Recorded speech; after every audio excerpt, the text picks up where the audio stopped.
Ako n'akanyamuneza karanga abanyeshure bo kw'ishure shingiro rya Rukana ya kabiri riri muri komine Rugombo y'intara ya Cibitoke.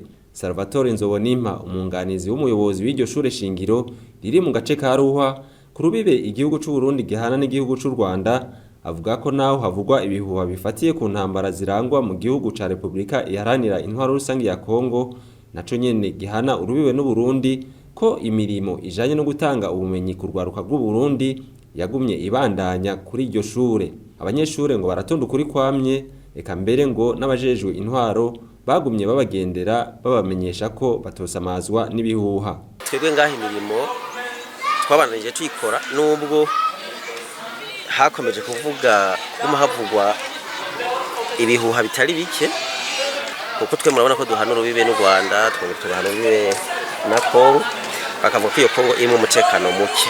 Mbere bikaba byaranagaragaye naho twumva inkoho zidasanzwe ziguma zivuga zikurikirana mugabo ivyo byose ntabwo byigeze bituza gukora imirimo yacu ngaha. Aha abanyeshuri baratonda neza no kuri ivyo bintu biri ngaho hakurya muri Republika Iharanira Demokarasi ya Kongo nta byigeze bihagarika imirimo yacu ngaha, kuko abajejwe intwaro baragerageje kuzunguruka ngaha batubwira ko ibiriko birabera hariya bitodusamazi. Imirimo yarabanije neza mu kuri kwamwe. Iryo shure shingiro rya Rukana ya kabiri rikaba rifise abanyeshure baba 1600, bose bakaba biga bataha iwabo.